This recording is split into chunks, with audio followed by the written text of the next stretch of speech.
বিশ্বকাপ শুরু হতে আর বেশি দিন বাকি নাই।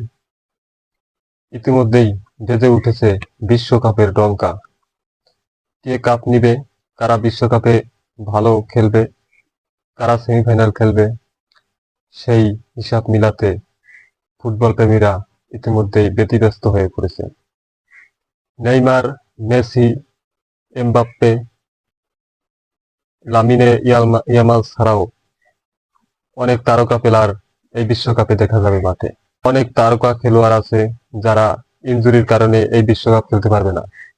আবার অনেক তারকা প্লেয়ার আছে যারা এই বিশ্বকাপে কোয়ালিফাই করতে পারে নাই। আজকের ভিডিওতে সেই সম্পর্কে আলোচনা করব।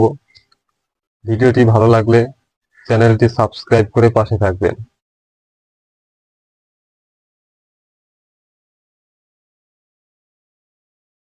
ভিক্টর ওসিমেন ও আদেমুলা লুকমান, নাইজেরিয়ার এই দুইজন কিংবদন্তি খেলোয়াড়, তারকা রচিত খেলোয়াড়, তারা এই বিশ্বকাপে খেলতে পারবেন না।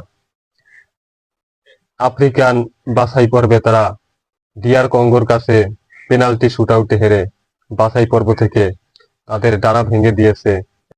জাবি সিমন্স, টটেনহামের এই মিডফিল্ডার, এই বিশ্বকাপে নেদারল্যান্ডের হয়ে বিশ্বকাপ খেলতে পারবে না, কারণ তিনি ইনজুরিতে আক্রান্ত। জানু লুইজি ডোনারুম্মা ও সান্দ্রো তোনামি, ইতালির এই দুইজন খেলোয়াড় এই বিশ্বকাপে দেখা যাবে না। তাছাড়াও ইতালিকে এই বছর বিশ্বকাপে দেখা যাবে না, যারা চারবারের বিশ্ব চ্যাম্পিয়ন। ইতালির এই বিশ্বকাপে না যাওয়া পরপর তিনবার এই বিশ্বকাপে ইতালি বাছাই পর্ব পার হতে পারেনি। এবছর বিশ্বকাপে বসনিয়া ও হার্জেগোভিনার কাছে তারা টাইব্রেকারে হেরে এই বিশ্বকাপ থেকে ছিটকে গেছে। সত্যি ব্রায়ান এমবিউমো, ক্যামেরুনের এই তারকা প্লেয়ারকে এই বিশ্বকাপে দেখা যাবে না, তাই তিনি ইনজুরিতে আক্রান্ত। এই বিশ্বকাপে ব্রাজিলের হয়ে খেলতে দেখা যাবে না রদ্রিগো এস্তেভাও, মিলিতাও, জো পেদ্রো ও রিচার্লিসনকে। তারা ইনজুরির কারণে এই বিশ্বকাপ খেলতে পারবে না। তারা হুগো একিতিকো, ফ্রান্সের এই ফরওয়ার্ডকে এইবার বিশ্বকাপে দেখা যাবে না। এইবার বিশ্বকাপে তাকে ছাড়াই তারা দল গুছিয়েছে।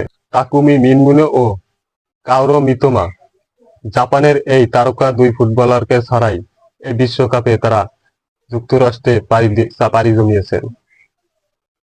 তাদের ছাড়াই জাপান দল ঘোষণা করে দিয়েছে ইতিমধ্যে। এই দুইজন ইনজুরির কারণে জাপান দলের সদস্য হয়ে খেলতে পারবেন না। ফর্মের কারণে এই বিশ্বকাপে ইংল্যান্ড দল থেকে বাদ পড়েছেন কোল পামার ও ফিল ফোডেন। রবার্ট লেভানডস্কি, ৩৭ বছর বয়সী এই স্ট্রাইকারকে এই বিশ্বকাপে দেখা যাবে না। বিশ্বকাপটি খেললে হয়তো তার শেষ বিশ্বকাপটি হয়ে যেত।